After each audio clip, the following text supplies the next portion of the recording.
L'objectif du présent exercice est de reproduire exactement un tableau. Première consigne, c'est reproduire la mise en forme. Alors je clique n'importe où dans le tableau, je fais CTRL A pour sélectionner toutes les informations du tableau et je vois qu'il faut appliquer les bordures partout. Je clique ici sous le bouton bordure et je choisis toutes les bordures. Ensuite, appliquer du gras sur la ligne de titre. Je sélectionne la ligne de titre et je clique ici sur gras. Consigne suivante, pour l'ensemble du tableau, appliquer la police Verdana. Alors, je fais CTRL A, tout le tableau est sélectionné.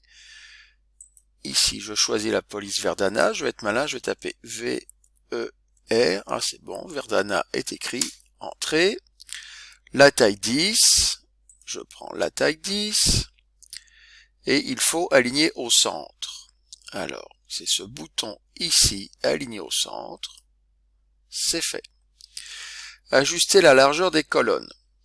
Tout le tableau est sélectionné, c'est parfait. Je viens ici sur Format, et je choisis Ajuster la largeur des colonnes. Maintenant, il faut appliquer une hauteur de 20 pour toutes les lignes. Alors, je viens ici, toujours sur Format, hauteur de ligne, et je tape 20. Ok, c'est très bien. Maintenant, il faut remplir les informations manquantes. Alors, on va commencer par la colonne sexe. Alors, Axel Red, eh bien, c'est une femme, je pense à mettre en majuscule. Claude Morad, c'était une femme. Jean-Luc Dehaene, c'était un homme, donc M. Et je continue. M. M. Voilà.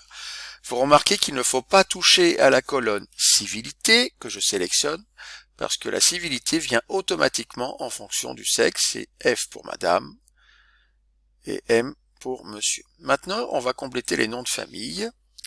Alors, on regarde sur le tableau qui nous sert de modèle, c'était Marc Wilmots. Eddy Merckx, attention, ne pas faire de faute sur ce nom. Et un peu plus bas, Laurette Onkelings, pareil, attention, évitez les fautes. Très bien, on continue l'activité. Alors, il manque tous les sportifs. Alors, je clique sur le sport. Donc, Marc Wilmots, c'était un footballeur. Ah, zut, il manque le sport. Ce n'est pas grave. On clique en bas sur la feuille activité et on rajoute le sport. Comme ceci. On valide avec Enter. On retourne sur la liste. Je viens sur Wilmots. Voilà, le sport. Johan Museeuw, c'était un cycliste. Justine Hénin, elle faisait du tennis. Eddy Merckx faisait du cyclisme, donc du sport. Et Enzo Scifo, c'était un footballeur. Très bien. Au niveau des sites web, il nous manque, regardons bien. Ah, il nous manque ici le CDH. Attention, on ne tape pas le point du pavé numérique, sinon ça donne une virgule. Alors là, ça fait automatiquement des lignes.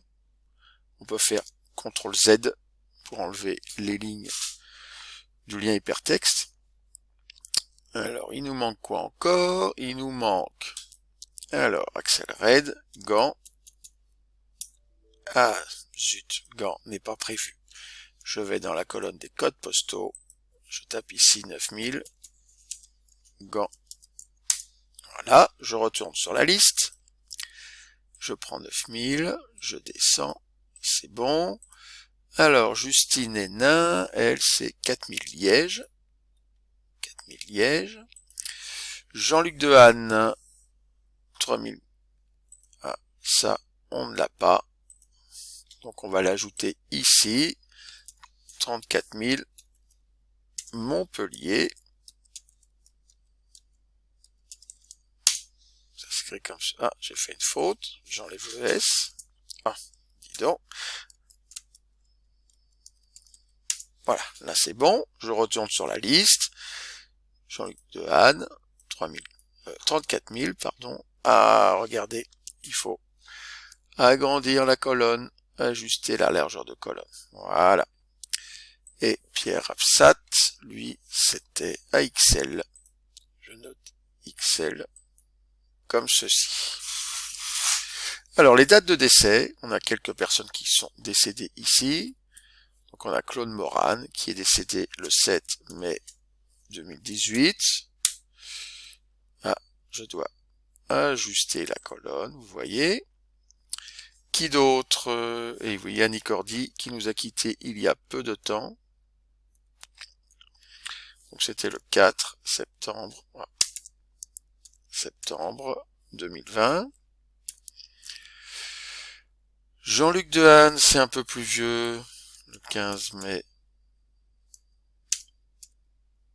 2014. Pierre Absat, alors lui c'était le 20 avril 2002. Et enfin Jacques Brel, qui lui est mort il y a longtemps, c'était le 9 octobre 78. Comme ceci. Eh bien regardez, le tableau est rempli à 100%.